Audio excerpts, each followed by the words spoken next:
Assalamualaikum warahmatullahi wabarakatuh. Perkenalkan, kami dari kelompok 4 akan membahas bab 4 tentang bisnis beretika. Saya Desiana Ilan. Saya Agnia Nisa. Saya Randy Wijaya. Oke, kita mulai presentasinya.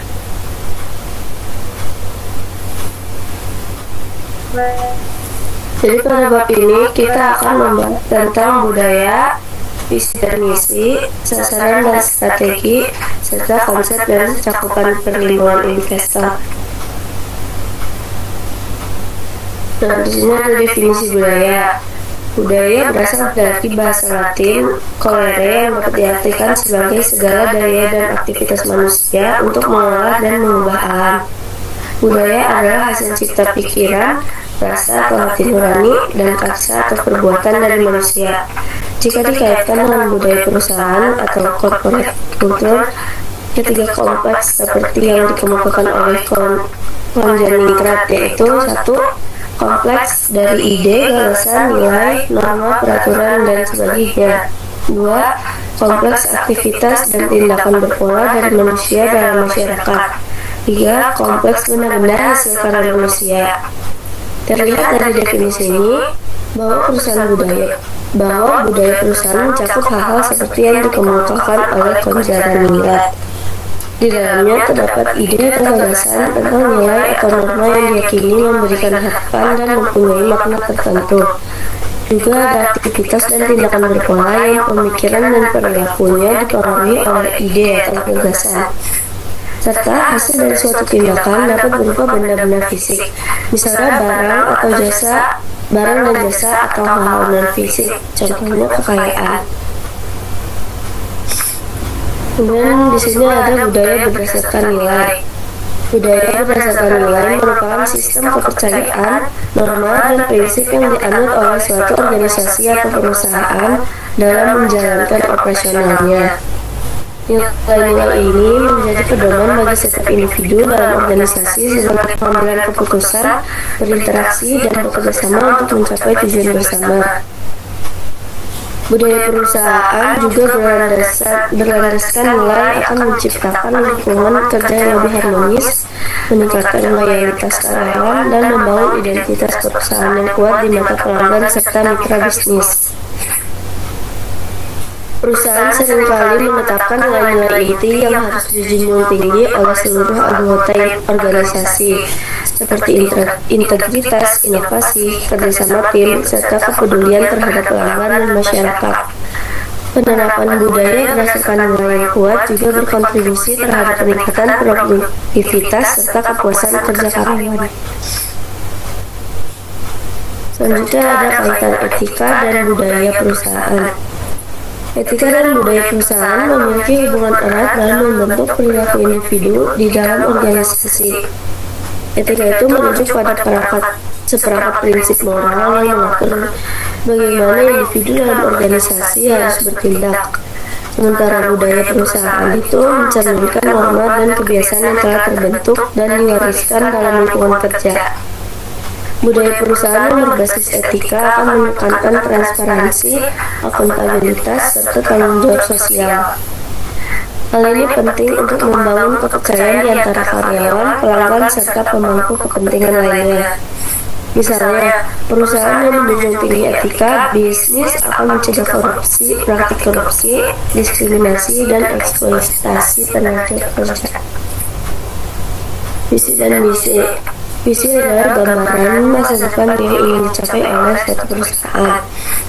Visi menjadi inspirasi bagi seluruh anggota organisasi untuk bekerja menuju tujuan yang lebih besar. Visi ini harus dirancang dengan jelas, realistis, dan mencerminkan aspirasi perusahaan. Misalnya, visi perusahaan teknologi dapat berupa menjadi pemimpin global dalam inovasi digital yang berkelanjutan. Nah, untuk misi adalah pernyataan yang menggambarkan tujuan utama perusahaan serta cara untuk mencapainya. Misi ini menjelaskan kenapa perusahaan ada, siapa yang dilayani, dan bagaimana cara perusahaan mencapai tujuannya. Misi biasanya lebih operasional dan bersifat jangka pendek dibandingkan dengan visi. Visi dan misi merupakan elemen fundamental. Oleh karena itu, banyak organisasi secara berkala meninjau kembali visi dan misi mereka agar tetap relevan dengan perubahan lingkungan bisnis dan tuntutan pasar. Dalam suatu perusahaan memberikan arah serta tujuan jangka panjang. Sasaran perusahaan. Tiap perusahaan, baik yang bergerak di bidang manufaktur, jasa, atau teknologi, pasti memiliki sasaran yang ingin dicapai. Sasaran ini berfungsi sebagai panduan bagi manajemen dalam mengarahkan operasional perusahaan serta tolak ukur keberhasilan strategi yang telah diterapkan. Sasaran perusahaan dapat dibagi menjadi beberapa kategori utama, yaitu ada sasaran keuangan, sasaran operasional, sasaran sumber daya manusia, dan keberlanjutan. Yaitu kategori sasaran perusahaannya, keuangan, operasional, sumber daya manusia, sama keberlanjutan. Yang pertama, sasaran perusahaan dari segi keuangan. Dari segi keuangan, sasaran utama yang sering diusung oleh perusahaan adalah peningkatan profitabilitas, optimalisasi pendapatan, serta efisiensi biaya. Keberhasilan finansial sangat penting karena menjadi fondasi utama bagi perusahaan untuk bertahan dan berkembang. Tanpa kondisi keuangan yang stabil, sulit untuk perusahaan melakukan ekspansi atau berinovasi dalam jangka panjang. Jadi, banyak perusahaan menetapkan target seperti pertumbuhan pendapatan tahunan, peningkatan margin keuntungan, atau pengurangan biaya produksi sebagai bagian dari sasaran mereka. Selanjutnya akan dibacakan oleh Randy.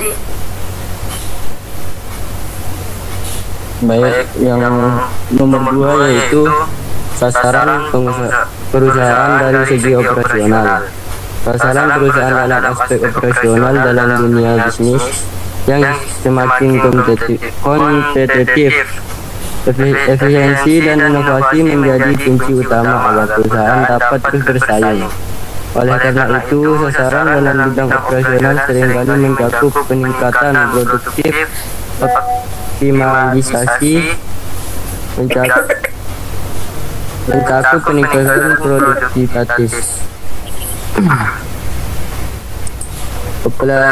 optimalisasi rental pasokan, serta penggunaan teknologi untuk meningkatkan efisiensi. Perusahaan manufaktur misalnya mungkin menetapkan sasaran untuk meningkatkan jumlah produksi per jam atau mengurangi tingkat cacat produk guna meningkatkan kualitas dan kepuasan pelanggan.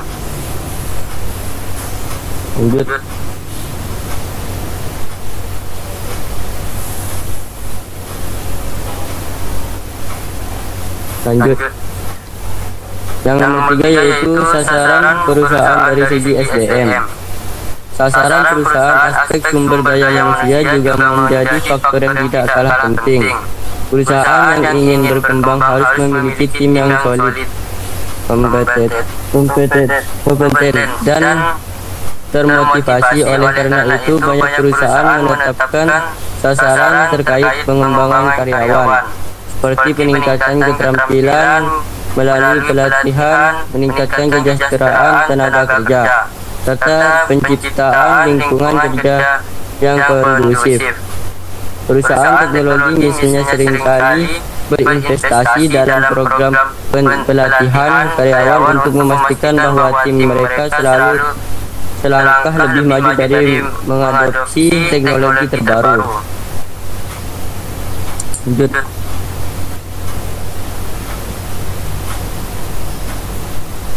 Yang nomor 4 yaitu sasaran perusahaan dari segi kelanjutan.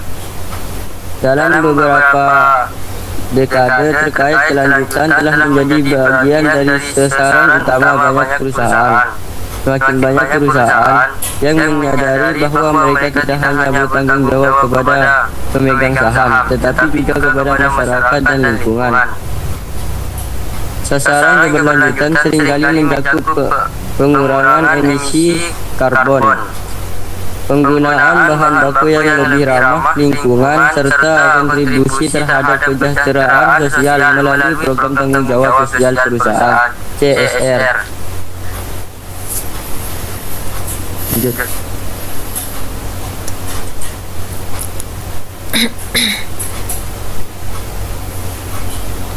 Strategi perusahaan. Definisi strategi adalah kiat untuk mencapai tujuan dan sasaran. Strategi bukan hanya cara, karena dalam strategi terkandung makna fleksibilitas dan kreativitas. Cara lebih bersifat kaku dan baku yang dihasilkan oleh suatu proses pengambilan keputusan.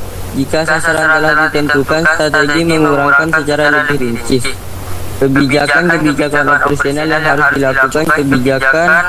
Kebijakan tersebut dapat meliputi hal-hal yang berkaitan dengan produk, teknologi, mesin-mesin dan peralatan, pelanggaran dan geografi, sumber daya manusia dan sarana dan prasarana.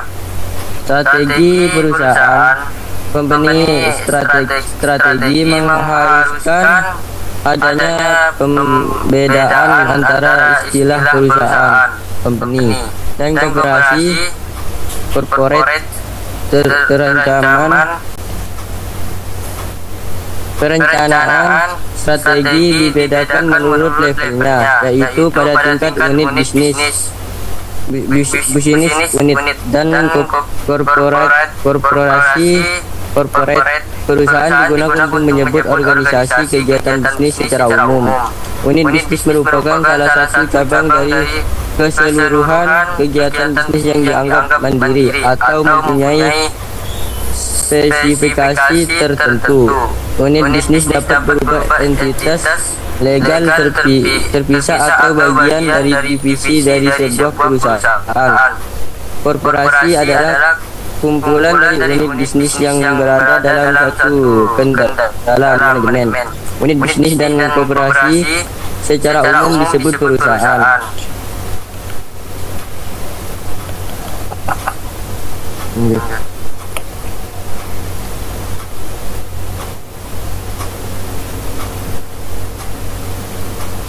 Lanjut.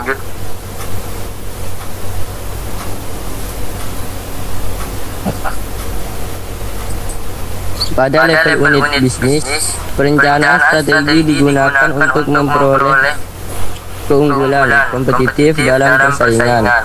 Porter menjabarkan keunggulan kompetitif sebagai biaya yang lebih mudah,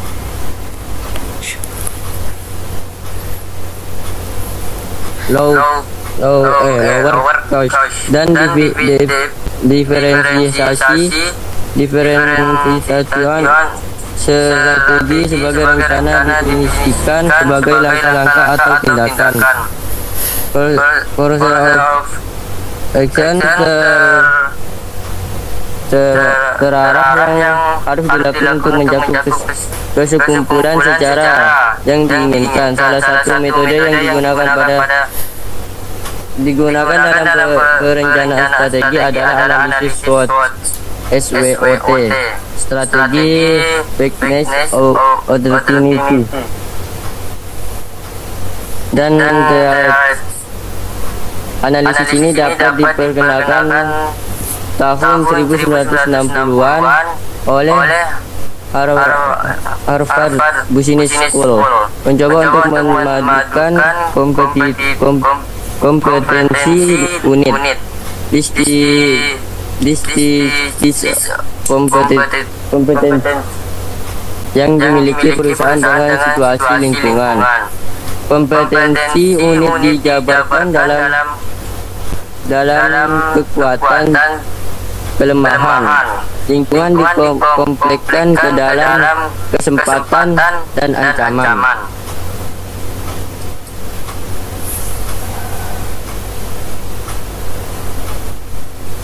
Peran Etika memiliki peran yang sangat penting dalam dunia bisnis, terutama dalam membangun kepercayaan dan reputasi perusahaan.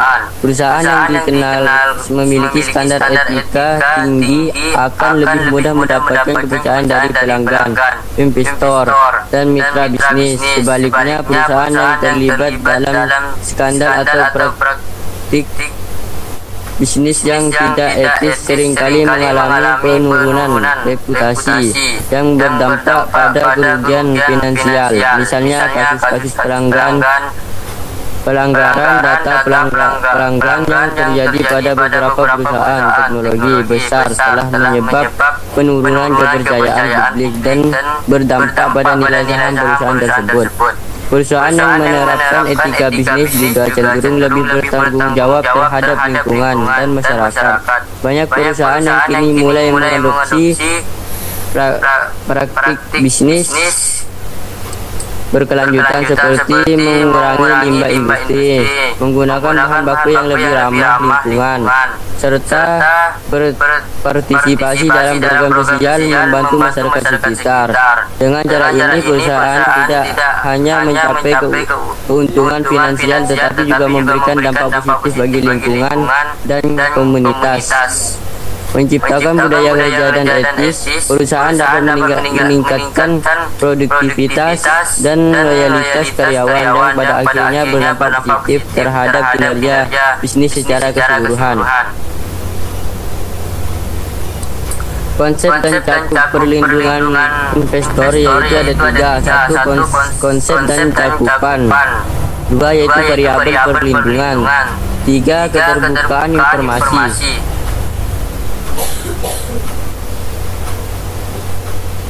Nomor satu yaitu konsep dan cakupan. Konsep adalah suatu gagasan atau ide dasar yang menjadi landasan dalam memahami suatu fenomena atau sistem.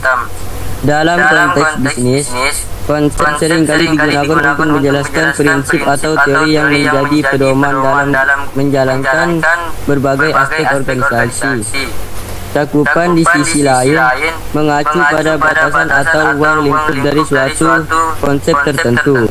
Cakupan dapat mencakup beberapa aspek mulai dari ruang lingkup operasional, hukum, keuangan hingga sosial, tergantung pada konteks yang digunakan.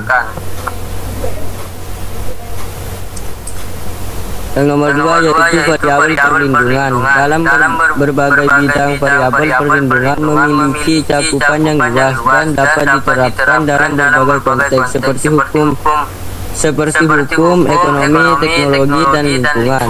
Dalam konteks hukum, variabel perlindungan dapat berupa regulasi atau kebijakan dirancang untuk melindungi hak-hak individu atau organisasi. Contohnya adalah perlindungan terhadap hak cipta, perlindungan konsumen, dan perlindungan tenaga kerja dari eksploitasi.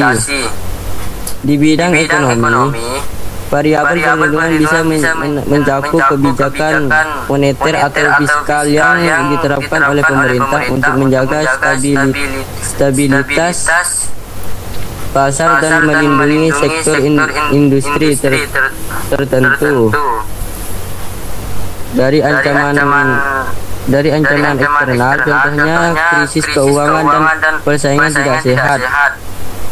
Sementara itu, dalam dunia teknologi, variabel perlindungan sering dikatakan dengan keamanan data dan privasi penggunaan. Contohnya adalah sistem keamanan siber yang diperlukan untuk melindungi data pribadi dan informasi sensitif dari ancaman peretasan atau penyalahgunaan.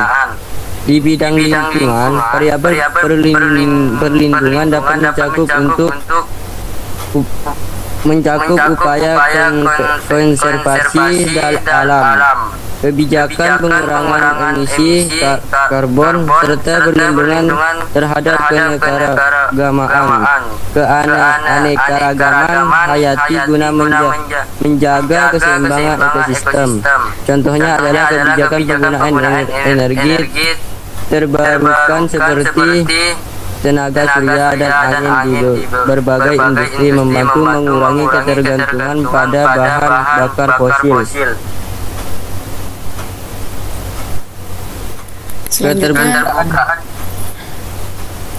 Selanjutnya akan dibacakan oleh Admin Anissa.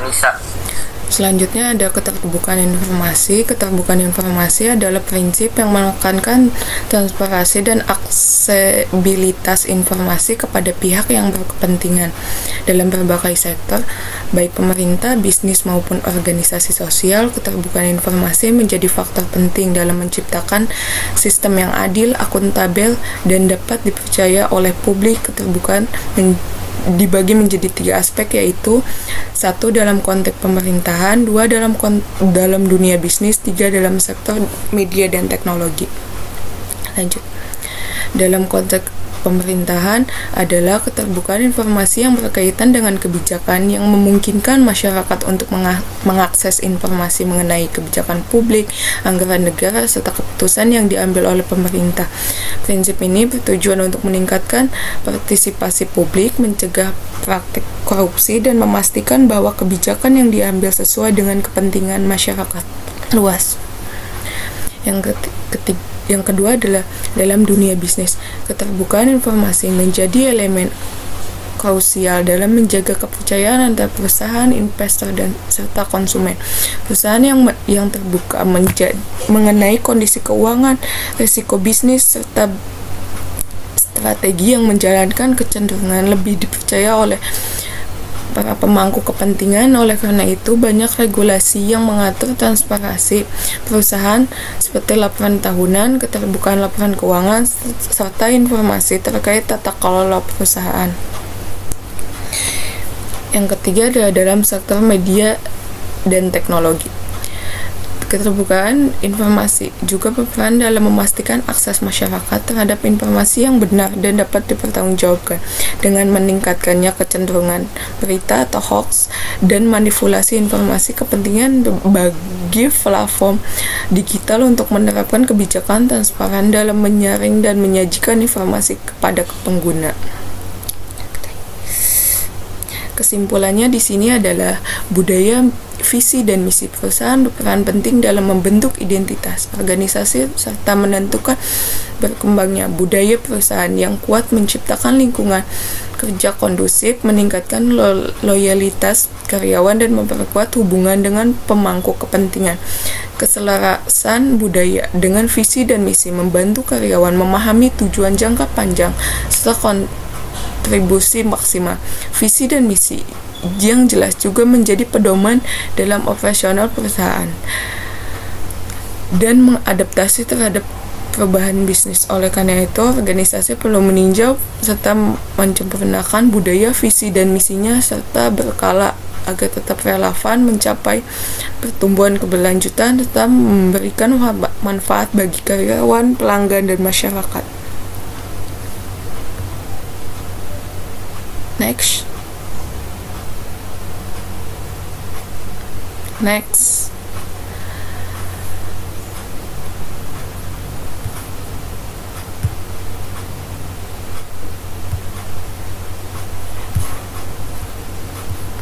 Sekian dari kelompok kami. Kurang lebihnya mohon maaf. Wabillahi Assalamualaikum warahmatullahi wabarakatuh.